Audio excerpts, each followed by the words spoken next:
Hello बच्चों के सब लोग आपके समझ में होंगे। आज मैं लेके आया हूँ जेसीईआरटी क्लास 6 का हिस्ट्री का चैप्टर 5 जिसका नाम है जीवन की विभिन्न शैलियाँ, ऋग्वैदिक काल जीवन का सभी प्रश्न उत्तर। इससे पहले मैंने हिस्ट्री का 1 से लेकर के 4 चैप्टर तक का वीडियो ऑलरेडी डाल रखा है, साथ में हिंदी का, इंग्लिश का, साइंस का, सोशल साइंस का, हर एक सब्जेक्ट का वीडियो का प्लेलिस्ट बना हुआ नहीं दिखे तो एक बार जाकर उसे जरूर चेकआउट करें। और क्या करना है तो जहाँ कहीं भी आपने ग्रुप बना रखा है हर ग्रुप में इसे शेयर कर दें ताकि आपकी तरह आपके फ्रेंड्स को भी इसका फायदा मिलता रहे। तो चलिए शुरू करते हैं हिस्ट्री का चैप्टर नंबर 5। पहला यहाँ पर मैं फिल इन द ब्लैंक्स दिया गया है, जहाँ पूछा गया संस्कृत डैश भाषा परिवार का हिस्सा है, तो संस्कृत क्या होगा? भारोपीय। ठीक है, क्या लिखा हुआ है? भारोपीय भाषा का, यानी भारत और प्लस यूरोपीय दोनों को एक साथ मिला देंगे तो भारोपीय होगा। दूसरा नंबर में पूछा जा रहा है ऋग्वेद में गंगा नदी का जिक्र कितनी बार हुआ है? तो ऋग्वेद में गंगा नदी का जो जिक्र है सिर्फ और सिर्फ एक बार हुआ है। तीसरा है ऋग्वेद में डैश वर्णों का उल्लेख मिलता है, तो यहाँ पर में 4 तरह के वर्णों का उल्लेख मिलता है। 5वां नंबर है मेगालिथ डैश के प्रमाण होते हैं, तो ये मृत्यु के प्रमाण होते हैं। अंगों नंबर में दिया गया है इनाम गांव डैश राज्य में है, तो ये कहाँ पर में है? तो ये महाराष्ट्र में आपको मिल जाएगा। इसके बाद अगला नंबर हमारे पास क्वेश्चन है फिल इन द ब्लैंक्स के बाद अगला आ गया आपका टिक मार्क करना है, सही के सही जगह पे सही और गलत के जगह पे गलत। तो पहला है ऋग्वेद में वर्णित वर्ण व्यवस्था का जन्म के आधार पे थी, तो नहीं, जन्म के आधार पे नहीं था, ये कर्म के आधार पर में था। आप जैसा काम करेंगे आप उस वर्ण के हैं। ख नंबर है ऋग्वेद में 1000 यानी 1028 सूत्र है, एकदम सही है कि हाँ ऋग्वेद में 1028 सूत्र है, सूक्त है। इसका ग नंबर ऋग्वैदिक काल के लोग चावल का सेवन करते थे, गलत है। घ नंबर राजन का चुनाव सभा करती थी, ये भी गलत है क्योंकि राजा का ही बेटा राजा का सिस्टम था। अंगो है झारखंड में भी मेगालिथ मिले हैं, तो एकदम सही है, मेगालिथ मतलब मृत्यु के प्रमाण। इसके बाद हम लोग आते हैं क्वेश्चन आंसर वाला शुरू हो जाता है, जहाँ पर मैं 3 का क में पूछा गया है ऋग्वैदिक काल में बलि शब्द का प्रयोग किन अर्थों में होता है? तो उत्तर हो जाएगा ऋग्वेद में बलि शब्द का प्रयोग हुआ है। बलि शब्द का प्रयोग 2 अर्थों में होता है। पहला प्रथम यज्ञ में आहुति के लिए और दूसरा लोगों द्वारा अपने राजा को उपहार दिए गए धन के रूप में, यानी 2 तरह का मीनिंग निकलता है। ये दोनों मीनिंग आपको ध्यान में रखना है। इसके बाद हम लोग आते हैं ख नंबर में, जहाँ आपसे पूछा जा रहा है ऋग्वैदिक काल में राजा का प्रमुख कार्य क्या था? तो उत्तर हो जाएगा राजा का प्रमुख काम जन को सुरक्षा प्रदान, यानी जो लोग उनके राज्य में रहते थे उनको सुरक्षा प्रदान करना तथा जन की संपत्ति में वृद्धि करने के लिए यज्ञ का आयोजन करना था। आज की तरह उनके पास अस्थायी सेना जो है नहीं होती थी। युद्ध के दौरान एक नागरिक सेना का गठन किया जाता था जिसका नेतृत्व तो राजा खुद करता था। लड़ाइयाँ पुरुषों के द्वारा लड़ी जाती थी, इसमें महिलाओं का भागीदारी नहीं लिया जाता था, यानी महिलाओं को शामिल नहीं किया जाता था। ग नंबर में पूछा जा रहा है ऋग्वैदिक काल में लोग यज्ञ क्यों करते थे? तो उत्तर हो जाएगा ऋग्वैदिक काल में लोग यज्ञ कई कारणों से करते थे, जैसे कि यज्ञ से पर्यावरण शुद्ध होता था और अनुष्ठान देखने वालों को शांति, समृद्धि और सद्भावना जो है सद्भाव वो मिलता था। दूसरा है यज्ञ से आत्मिक शांति मिलती है, एक अजीब तरह का शांति का आपका अनुभव होगा। तीसरा है यज्ञ से जो हवा है वो शुद्ध होती है। चौथा नंबर है यज्ञ से देवताओं को प्रसन्न किया जाता था। 5वां नंबर है यज्ञ से मनोकामनाएं जो है वो पूर्ण होती थी, आपकी जो भी मन्नत है यज्ञ के बाद वो पूरा हो जाता है।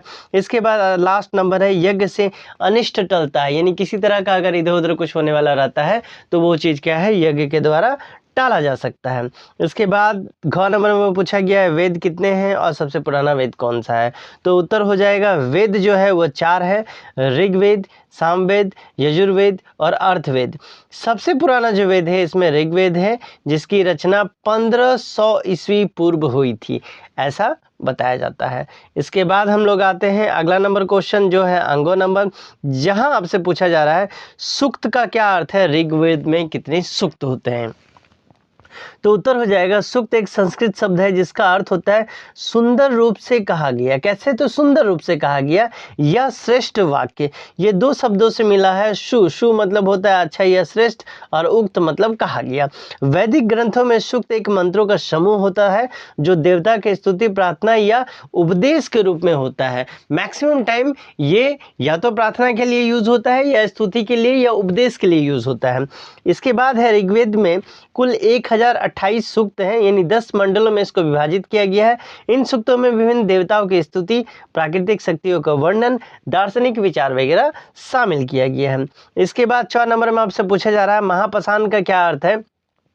भारत में महापाषाणिक स्थल कहाँ कहाँ मिले हैं, तो उत्तर हो जाएगा महापाषाण शब्द का अर्थ है बड़े पत्थर। ये एक पुरातात्विक शब्द है जो मुख्य रूप से उन प्राचीन स्थलों के लिए प्रयोग होता है जहाँ बड़े पत्थर यानी जिसको मेगालिथ्स इंग्लिश में बोलते हैं का उपयोग स्मारकों, समाधियों एवं धार्मिक स्थलों के निर्माण के लिए किया जाता था। भारत में महापाषाणिक काल कहाँ कहाँ है, तो भारत में कई स्थानों पर महापाषाणिक काल पाए गए हैं। इनमें से प्रमुख है हैदराबाद और आंध्र प्रदेश, इनका अमरावती, नागार्जुन कोंडा और आदिचनलूड में इनका मिला है। दूसरा है कर्नाटका, ब्रह्मगिरी संजीवनी गुड्डी है। तीसरा है तमिलनाडु जिसका है कोडमंगलम और आदि चनलूर। इसके बाद है महाराष्ट्र जहाँ पर मैं नागपुर और विदर्भ का जो क्षेत्र है वहाँ पर में देखने को मिलता है। इसके बाद आते हैं उत्तर भारत, उत्तर प्रदेश और मध्य प्रदेश का कुछ हिस्सा में ये आपको देखने को मिलता है। इसके बाद आते हैं, आइए चर्चा करेगा पार्ट जो है 4 नंबर से शुरू होता है। यहाँ पूछा गया ऋग्वेदिक काल में लोगों को विभिन्न क्रियाकलाप यानी किस तरह के काम उस समय के लोग करते थे, तो उत्तर हो जाएगा ऋग्वेदिक काल में लोगों का मुख्य आजीविका पशुपालन थी। पशुओं में गाय का महत्व अधिक था। गाय को संपत्ति का हिस्सा एवं विनिमय का साधन समझा जाता था। गाय को अघन्या यानी नहीं मारने योग्य कहा गया है। गाय के अलावा घोड़ा दूसरा महत्वपूर्ण पशु था। घोड़े का प्रयोग मुख्यतः रथों में होता था। लोग बैल, भैंस, बकरी एवं ऊँट आदि से परिचित थे। ऋग्वेद में उर्वरा, धान यानी अनाज, लांगल यानी हल, बैल एवं विपंती यानी बोना शब्द वगैरह मिला है। अतः कहा जा सकता है कि उस काल के लोग जो है वो खेती किया करते थे। ऐसा बात नहीं है कि नहीं किया करते थे। उस काल के कुछ पेशेवर भी थे। रथाकार रथ बनाता था।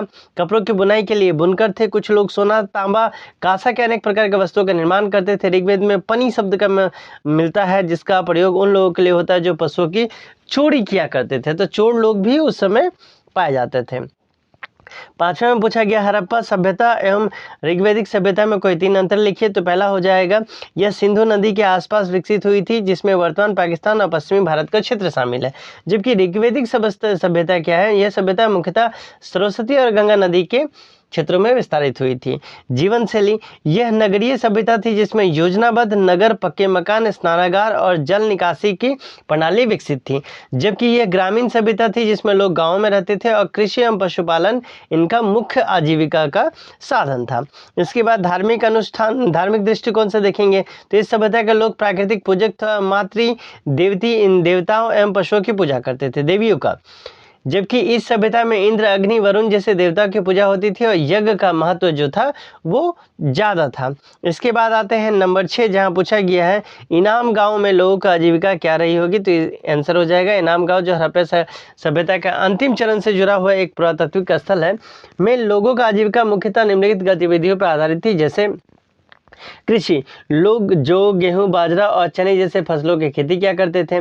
दूसरा है पशुपालन, गाय, भैंस, बकरी और भेड़ों को जैसे पालतू जानवरों को पालते थे। तीसरा है मछली पकड़ना, भीमा नदी के पास होने के कारण मछली पकड़ना आजीविका का एक महत्वपूर्ण हिस्सा था। इसके बाद आते हैं हस्तकला एवं व्यापार, लोग मिट्टी के बर्तन बनाते थे और आसपास के क्षेत्रों में व्यापार किया करते थे। इसके बाद तो नहीं है, तो ये था आपका क्लास 6 का, ठीक है, किसका, SST मतलब हिस्ट्री का चैप्टर नंबर 5, ठीक है। हर एक सब्जेक्ट का वीडियो बना हुआ है, सबका प्लेलिस्ट बना हुआ है। आपको क्या करना है, जस्ट जाके आप उसको क्लिक करना नहीं भूलना है। नीचे में आपको आई बटन दिखेगा, उस बटन को प्रेस करके आप क्या करें, सब्सक्राइब चैनल को जरूर कर दें ताकि इस बार का एग्जाम आपका बेहतर जाए। चलिए मिलते हैं अगले वीडियो में, तब तक के लिए bye bye and take care.